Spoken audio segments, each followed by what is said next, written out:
Hello friends. आपका CDPO का long awaited जो था डेट पीटी का वो आ गया है और वो है 31 अक्टूबर। आप लोगों को अब तक सब कुछ पता चल ही चुका होगा और मैंने भी इस पर एक वीडियो बनाया था। हालांकि उसमें सीडीपीओ के बारे में ख़ास तौर से कुछ खास नहीं कहा गया था, लेकिन मैंने प्रॉमिस किया था कि मैं सीडीपीओ के लिए अलग से एक वीडियो बनाऊंगा। तो मैं सीडीपीओ के लिए अभी फ़िलहाल उसी पे इस वीडियो को डिवोट करता हूँ, समर्पित करता हूँ। अब क्या है, सीडीपीओ में पीटी के लिए जो पीटी का डेट आया है वो 31 अक्टूबर है। उस हिसाब से अभी अगस्त है और हम देखते हैं कि सितंबर और अक्टूबर, पूरा अक्टूबर और पूरा सितंबर आपके पास कंप्लीट 2 महीने हैं। इसके अलावे अभी अगस्त माह का कौन सा डेट है, ये 14 तारीख है। तो कहने का मतलब आधा अगस्त भी बचा हुआ है। कुल देखा जाए तो आपके पास 2.5 महीने हैं। लेकिन अब 2.5 महीने, एक एक दिन हो सकता है आप बिल्कुल 2.5 महीने का इस्तेमाल न करें, तो आप मान कर चलें कि 10 से 12 दिन आपका वेस्ट हो सकता है किसी न किसी रूप में, किसी न किसी वजह से, जो सबका होता है। आपके पास फिर भी नेट बचता है 2 महीना 5-7 दिन आप लेकर चलिए, 2 महीना प्लस 1 वीक और ज़्यादा। बाकी समय आपका जो बचता है 1 वीक या 10 दिन, वो किसी न किसी रूप में वेस्ट होता है। तो हमें अब 2 महीने और 1 वीक, मतलब आप मानकर चलिए कि 60 और 5 65-66 दिन आपके पास है सीडीपीओ पीटी के लिए। और उसी में आपको इस तरह से स्ट्रेटजी बनानी है कि आपका पीटी क्रैक हो जाए, आपका पीटी बिल्कुल निकल जाए। इसका स्पष्ट मतलब है कि आपको अपनी पढ़ाई के लिए जिस तरह से योजना बनानी है, टाइम मैनेजमेंट करना है, वह 2 महीने के अंतराल में पूरा हो जाना चाहिए। पूरा सिलेबस कवर करके, उसको रिवाइज करके, और आप बिल्कुल तैयार रहें पीटी के लिए। इस तरीके से आपको चलना पड़ेगा। तो आइए इसके लिए हम कैसे क्या करें, मैंने एक योजना सोचा और मुझे लगा कि मैं आपके साथ शेयर करूं। अगर आप इसको इस तरह से लेकर चलते हैं तो मुझे लगता है आप सीडीपीओ पीटी का डेट आने तक आप बहुत बेहतर स्थिति में होंगे। तो सबसे पहले मैं एक बार फिर रिमाइंड करा दूं आपको कि सीडीपीओ में कितने क्वेश्चंस होते हैं। 150 क्वेश्चंस होते हैं, 150 क्वेश्चंस, 150 क्वेश्चंस। और प्रत्येक क्वेश्चन कितना, 1 मार्क्स का। तो मार्क्स टोटल कितना हो गया, 150 मार्क्स। ये तो क्लियर है, 150 क्वेश्चन 150 मार्क्स, एक क्वेश्चन 1 मार्क्स का। टाइम आपके पास कितना रहेगा, 120 मिनट, 120 मिनट, मतलब 2 आवर्स, 2 घंटे। क्लियर, इसमें कोई दिक्कत नहीं, आप वैसे भी जान रहे होंगे इन चीज़ों को, मैंने जस्ट एक बार आपको रिमाइंड कराया। अब रही बात कि आपके सिलेबस, पीटी सिलेबस में क्या है। अब आपके पीटी सिलेबस को देखा जाए कि आपके पीटी में आपको पढ़ना क्या है। तो देखिए 31 अक्टूबर सीडीपीओ पीटी मैंने लिख दिया है ताकि आपको मतलब रिमाइंड करा सकूं। देखिए सिलेबस को मैंने 2 भाग में बांटा है। पहला हिस्ट्री, फिर उसके बाद करंट अफेयर्स, साइंस और इधर पॉलिटी। दूसरी तरफ मैंने लिखा है ज्योग्राफी, इकोनॉमिक्स और मिसलेनियस। मिसलेनियस मतलब विविध, अर्थात किसी पार्टिकुलर सब्जेक्ट से नहीं, कई जगह से उसमें प्रश्न आते हैं, सबको मिलाकर एक नाम दिया जाता है मिसलेनियस, विविध। अब आप सोच रहे हो कि मैंने ये 2 ब्रांचिंग क्यों किया। मैंने 2 ब्रांचिंग आपके लिए ही किया है, आपके लिए किया, अर्थात इस रूप में किया है कि आपको प्रायोरिटी, मतलब मोस्ट इंपॉर्टेंट किसको मानना है, किसको अधिक समय देना है। क्योंकि यह बड़ा जरूरी है अपने स्ट्रेटजी में कि हम किस पर ज़्यादा समय दें। और आपके मन में आएगा कि यह क्यों, आखिर सब तो सिलेबस में ही है, तो उस पर ज़्यादा और उस पर कम, ऐसा क्यों। तो ऐसा नहीं है कि किसी पर बहुत कम या ध्यान नहीं देना है, किसी पर ज़्यादा ध्यान देना है, किसी पर उसके मुकाबले कम, ध्यान तो सब पर देना ही है। तो देखिए क्यों। अब क्या है, हिस्ट्री, करंट अफेयर्स, साइंस और पॉलिटी। अगर आप देखेंगे तो आप पाएंगे सीडीपीओ के पीटी क्वेश्चंस को, आप देखेंगे पीटी के प्रीवियस ईयर्स क्वेश्चंस को, या ऐसे भी आपको जानकारी होगी कि हिस्ट्री सेक्शन से प्रश्नों की संख्या काफ़ी होती है, 30 से 35 प्रश्न हो सकते हैं। तो जाहिर सी बात है कि जहाँ से ज़्यादा प्रश्न आएगा आपको वहाँ आपको ज़्यादा मेहनत करनी ही चाहिए, निश्चित रूप से करनी चाहिए। दूसरा करंट अफेयर्स, इससे भी काफ़ी प्रश्न आएंगे, आप मान कर चलें कि इससे आपको 25 से 30 क्वेश्चन आ सकते हैं, बल्कि हो सकता है ज़्यादा भी। तो आपको इक्वली इस पर भी उतना ही मेहनत करना चाहिए, सीधी सी बात है। साइंस से भी आपको यह मानकर चलना होगा कि 20 से 25 क्वेश्चंस आएंगे, तो सीधी सी बात है कि आपको भी उस पर ज़्यादा से ज़्यादा समय देना है, क्योंकि इससे क्वेश्चंस ज़्यादा आ रहे हैं। और उसके बाद पॉलिटी से क्वेश्चंस ज़्यादा तो नहीं आएंगे, लेकिन पॉलिटी की खास बात ये है कि अगर आप सामान्य रूप से कोई भी एक अच्छी किताब या नोट्स पढ़ लेते हैं, तो अगर मान लीजिए पॉलिटी से 8-10 क्वेश्चंस आने की उम्मीद रहती है और आती भी है, तो निश्चित रूप से आप 10 में 10 कर सकते हैं। मतलब पॉलिटी में मेहनत करने का फ़ायदा ये है कि अगर आप मेहनत करते हैं तो उसका आपको सीधा लाभ मिलता है, क्योंकि प्रश्न टफ नहीं होते, आसान होते हैं। तो आप अगर सिंपली कोई भी एक पुस्तक पढ़ लेते हैं या कोई एक अच्छी सी गाइड, तो आपके सारे प्रश्न बन सकते हैं। तो हम ऐसे सेगमेंट में मेहनत ज़्यादा क्यों न करें जहां हमें मेहनत का अधिक से अधिक लाभ, सीधा लाभ मिले। तो इसलिए मैंने इसको रखा है मोस्ट इम्पॉर्टेंट, या VVI आप कह सकते हैं। इन चारों पे आपको विशेष रूप से ध्यान देना है, क्योंकि आप खुद सोचिए, आप अगर इन चारों को कर लेते हैं तो आप समझिए, मान कर चलिए कि आप 90 से 100 क्वेश्चन की तैयारी कर ले रहे हैं। अब 150 में अगर 90 से 100 क्वेश्चन की तैयारी आप अच्छे से कर ले रहे हैं, तो बाकी की तैयारी भी आपको करनी ही है। बाकी 50 क्वेश्चंस में अगर आप 15 क्वेश्चन भी और बिल्कुल सही बना लेते हैं, तो आपको सिलेक्शन से कोई नहीं रोक सकता है। तो इसीलिए मैंने कहा कि आपको इस सेगमेंट, इस सेक्शन पे हिस्ट्री, करंट अफेयर्स, जिसमें राष्ट्रीय अंतर्राष्ट्रीय घटनाक्रम दोनों आता है, पर साइंस पर और पॉलिटी, इस सब पर विशेष रूप से ध्यान देना है। और उसके बाद आपको आना है क्या, ज्योग्राफी, तब इकोनॉमिक्स और तब मिसलेनियस पे। ठीक है, अब मैं आपको बारी बारी से क्या करना है इन 2 महीने और 1 वीक, 2 महीने ही मानकर चलें। आज 14 तारीख है, 15 दिन और है अगस्त में, बाकी पूरा सितंबर, पूरा अक्टूबर। लेकिन कुछ समय आदमी का बर्बाद हो ही जाता है, दुनियादारी है। इसलिए मैं कह रहा हूं कि आप 2 महीने या 2 महीने 1 सप्ताह अधिक से अधिक मानकर चलें और उसी के अनुसार अपनी योजना बनाएं। तो अब मैं बारी बारी से आपको ये बताऊंगा कि आपको इसके लिए इन 2 महीनों में कैसे क्या करना है कि आप इस दौरान इस पूरे अपने सिलेबस को समाप्त कर लें, और अच्छे से, कॉन्फिडेंस के साथ, विश्वास के साथ। तो आइए हम बारी बारी से इसको देखते हैं कि कैसे हम करें एक एक सेगमेंट में, अर्थात एक एक चीज़, history, current affairs, polity, geography में क्या, कहाँ से क्या पढ़ें, कौन सी पुस्तक लें या मटेरियल लें, ताकि हम कम समय में अपनी तैयारी को पूरा कर लें। ठीक है, तो आइए देखते हैं। सबसे पहले मैं लेता हूं इतिहास को। सबसे पहले मैं इतिहास को लेता हूं। दोस्तों, जैसा मैंने कहा आपको कि समय कम है, तो हमें अपना काम भी करना है और अच्छे से भी करना है, और इस तरह से करना है कि हम कम समय में अपना काम पूरा कर लें। ऐसा टारगेट न रखें कि इतनी सारी किताब पढ़ लेनी है कि पता चला हिस्ट्री में ही सारा समय गुजर गया। तो आइए, हिस्ट्री में मैंने आपको पहले बताया होगा या आपको पता होगा, मॉडर्न इंडिया, आधुनिक भारत से सबसे अधिक प्रश्न आते हैं। उसके बाद एंशिएंट इंडिया, प्राचीन भारत, और तब मिडिएवल इंडिया।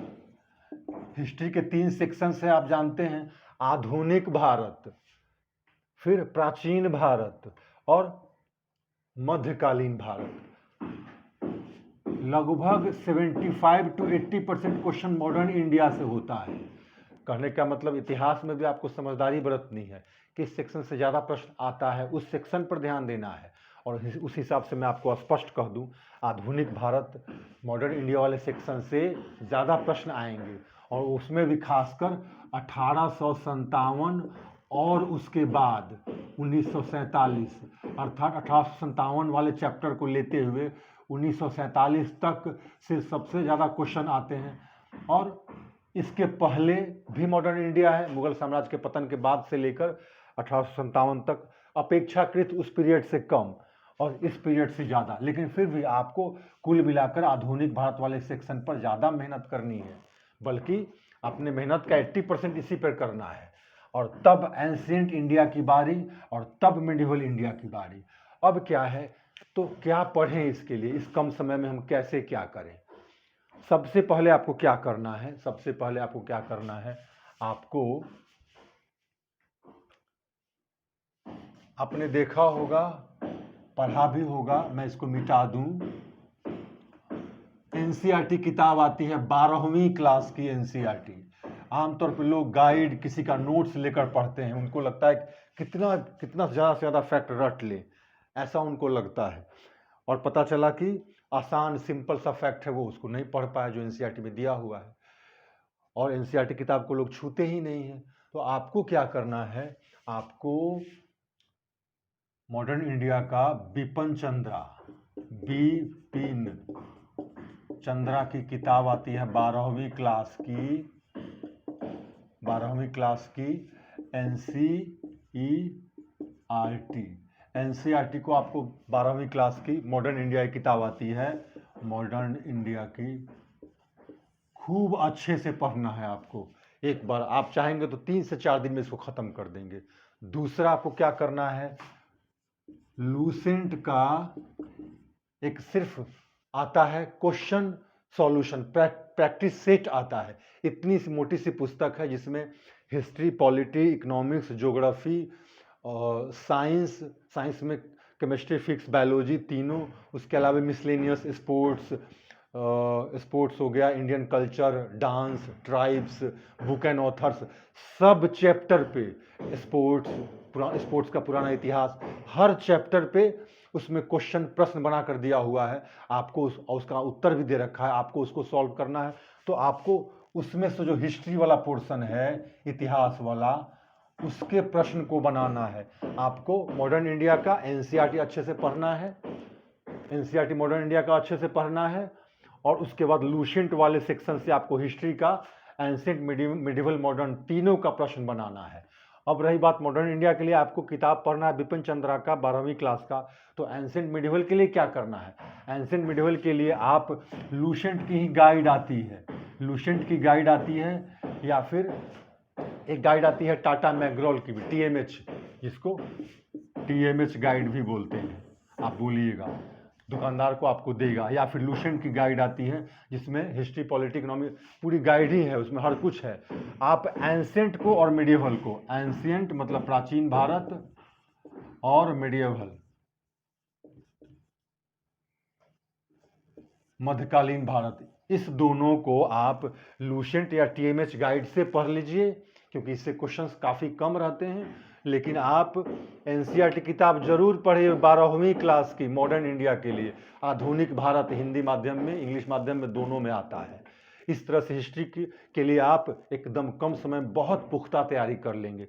आपको यह नहीं भूलना है कि आपको लूसेंट वाला जो क्वेश्चन बैंक है उसको ले लेना है। इतनी मोटी पुस्तक है, यह बहुत कारगर है कम समय के लिए और इस एग्ज़ाम के लिए, क्योंकि इसके जो क्वेश्चंस के लेवल होते हैं उस लेवल के हिसाब से ही लूसेंट के जो क्वेश्चन बैंक है उसमें दे रखा है हर विषय से संबंधित क्वेश्चन।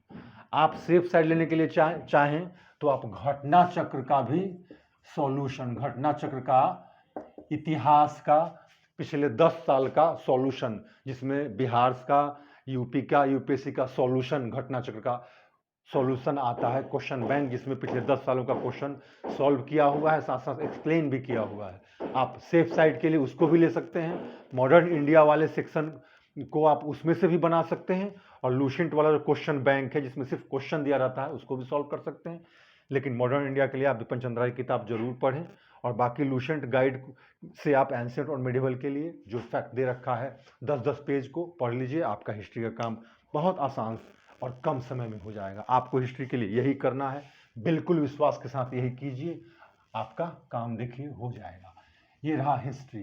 अब अगला मैं देखता हूं क्या है आपका दूसरा।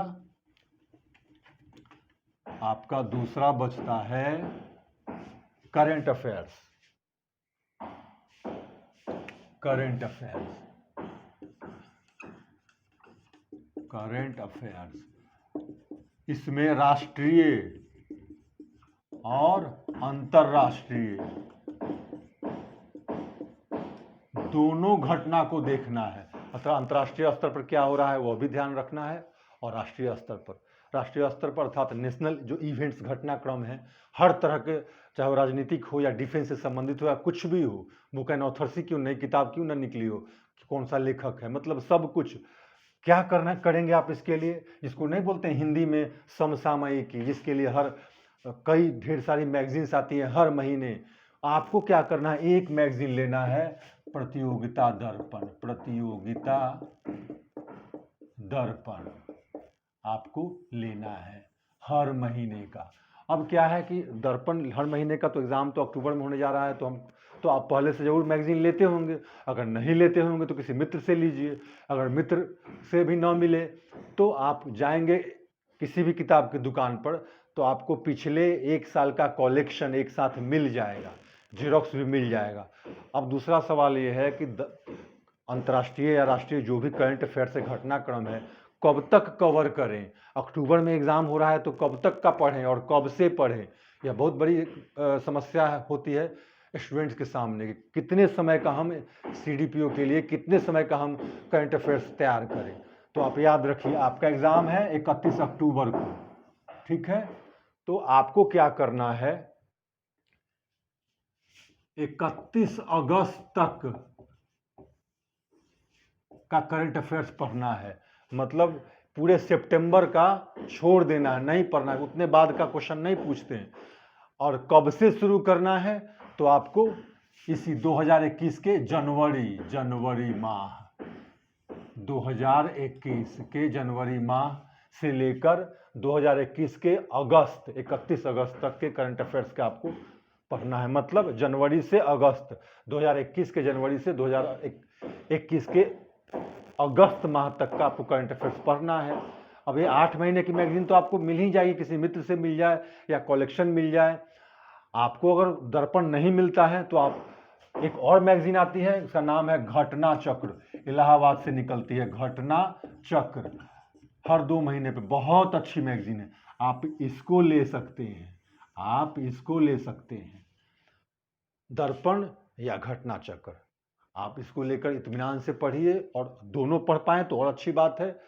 और साथ साथ उसके अलावा आपको क्या करना है, मैं मेरे चैनल पे स्टडी टिप्स विद संजय मैंने शुरू किया है, वीकली न्यूज़, आप उसको भी देखा कीजिए।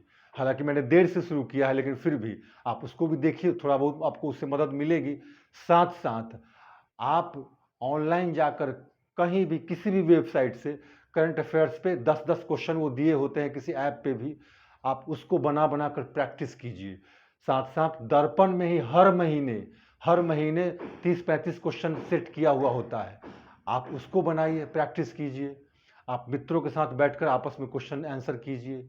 इस तरह से आप करंट अफेयर्स कीजिए, आपका करंट अफेयर्स बड़ी आसानी से तैयार हो जाएगा। आपको 8 महीने का, जनवरी से लेकर अगस्त तक करंट अफेयर्स पढ़ना है, दर्पण लेना है, घटना चक्र लेना है, दोनों ले सकिए, दोनों में से कोई एक लीजिए।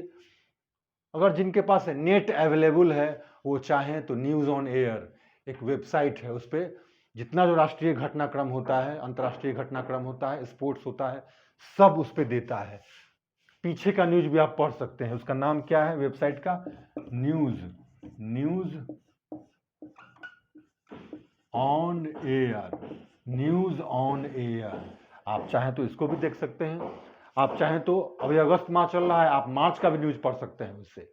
तो खैर आपकी इच्छा, सबके पास नेट अवेलेबल नहीं हो सकता है शायद, तो इसलिए मैंने कहा जिनके पास अवेलेबल है वो न्यूज़ ऑन एयर वेबसाइट, सरकारी वेबसाइट है, उस पर जाकर किसी भी मंथ का, माह का न्यूज़ पढ़ सकते हैं, बिल्कुल मुफ्त है।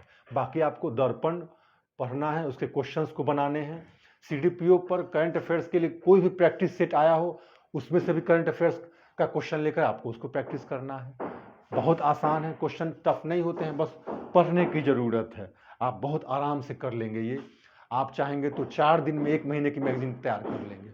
आपके पास तो 2 महीने से अधिक है, आपको 8 महीने का ही तो पढ़ना है मैगजीन, बड़े आराम से कर लीजिए। और लास्ट समझिए जून, जुलाई, अगस्त, इन 3 माह का तो बहुत ध्यान से आपको पढ़ना है मैगजीन करंट अफेयर, क्योंकि यहाँ से क्वेश्चन आने की संभावना सबसे ज़्यादा होती है। आइए अब अगला सेक्शन देखते हैं। अब अगले सेक्शन में क्या है, तो अगले सेक्शन में आपका है साइंस।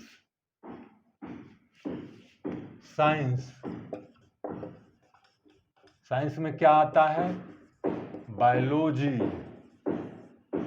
फिजिक्स और केमिस्ट्री।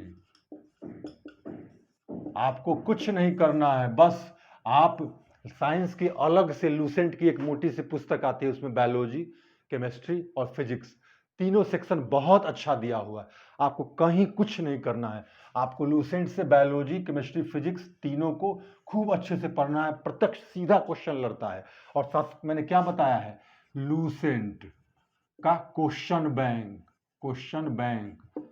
मैंने कहा है ना, हिस्ट्री के लिए, वो सिर्फ हिस्ट्री के लिए नहीं बल्कि आपको हर सेक्शन के लिए उसमें से जितने क्वेश्चंस हैं सबको बनाने हैं। बायोलॉजी के लिए भी क्वेश्चन ढेर सारे चैप्टर्स हैं, फिजिक्स के भी, केमिस्ट्री के भी, हर चैप्टर हर सेक्शन के लिए उसमें कई चैप्टर में क्वेश्चन दे रखा है। उस क्वेश्चन को आपको सॉल्व करना है, कहीं इधर उधर नहीं देखना है। काफ़ी कम समय में पुख्ता एकदम सही तरीके से आपकी तैयारी हो जाएगी। लूसेंट की किताब साइंस वाली अलग से साइंस के लिए आती है, वो लेनी है, और लूसेंट का ही क्वेश्चन बैंक लेकर उसमें जितने क्वेश्चन है बायोलॉजी, फिजिक्स और केमिस्ट्री के, उसको बनाना है और कुछ इधर उधर नहीं देखना है, बेवजह परेशान नहीं होना है। विश्वास के साथ आप ये कीजिए, आप बहुत अच्छे से कर लेंगे, साइंस आपका हो जाएगा। अब अगला देखिए क्या है। अब आगे आपका बचता है पॉलिटी।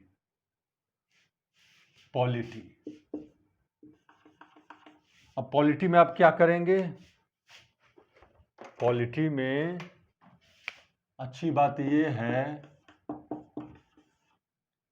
पॉलिटी में आपको कुछ ज़्यादा नहीं करना है, जैसा मैंने बताया भी है। आपको कोई भी एक गाइड, मैं तो कहता हूँ TMH टाटा मैकडवेल गाइड ले लीजिए, या आप लूसेंट गाइड ही ले लीजिए, और आपको लूसेंट गाइड लेकर उसमें से पॉलिटी को 2-3 बार पढ़ जाइए, 2-3 बार उसको पढ़ जाइए आप लूसेंट गाइड को। लूसेंट में जो पॉलिटी का सेक्शन है, या फिर जो टाटा TMH गाइड है, कोई भी एक ले लेना है। एक आपके पास अगर खरीद लीजिए, और दूसरा आप मान लीजिए किसी मित्र से ले लीजिए, या कोई भी दूसरा गाइड। मैं ये नहीं कह रहा हूँ कि हाँ आप लूसेंट ही लीजिए, कोई भी एक अच्छी गाइड आप ले लेंगे, और उसमें से आप अगर पॉलिटी को अच्छे से 1-2 बार पढ़ लेंगे, क्योंकि पॉलिटी बहुत ज़्यादा होता नहीं है, 10-15 पेज में दिया होता है, क्वेश्चंस इसके आसान आते हैं, तो आप उसको 2 बार 3 बार चाहें तो आप पढ़ सकते हैं। आप चाहें तो 5 दिन में 2-2 3-3 बार उसको पढ़ ले सकते हैं, पूरा कंप्लीट कर ले सकते हैं। उसके बाद आपको क्या करना है, एक बार फिर वही बात, लूसेंट का ही जो क्वेश्चन बैंक मैंने बताया, क्वेश्चन बैंक, उसमें से पॉलिटी पर 5-6-7 चैप्टर्स दे रखा है, जितने प्रश्न हैं उन सबको बना डालिए, बिल्कुल कहीं इधर उधर नहीं जाना है, सीधा क्वेश्चन आप बना लेंगे। क्वेश्चन आसान होते हैं, आपकी अच्छी प्रैक्टिस भी हो जाएगी, और आपका बहुत आसानी से अच्छी तैयारी कम समय में हो जाएगी। ये हुआ आपका 4 सबसे मोस्ट इंपॉर्टेंट सेक्शंस। टाइम कितना मिनट हुआ है उसमें, how many minutes, 20 minutes, 23 minutes, okay. तो ये रहा आपका मोस्ट इंपॉर्टेंट सेक्शन, यह रहा जिसके लिए आपको अच्छे से करना है तैयारी। और दूसरे सेक्शन के लिए मैं आपके लिए दूसरा एक वीडियो लेकर आता हूं, क्योंकि एक वीडियो ज़्यादा लंबा हो जाएगा तो आपको खुद थोड़ा सा बोझिल लगेगा। तो आपको जो मैंने बताया, ये 4 section, history, current affairs, science and polity, इसकी तैयारी आपको इस तरह से करनी है। कम समय में आप बहुत अच्छे से पुख्ता तैयारी कर लेंगे। अब जो दूसरा सेक्शन मैंने लिखा है, ज्योग्राफी, इकोनॉमिक्स लिखा है मैंने, और मिसलेनियस, इसके लिए मैं दूसरा वीडियो लेकर आता हूं, और उसकी क्या स्ट्रेटजी होनी है, क्या पढ़ना है, मैं आपको बतलाता हूं। Thank you.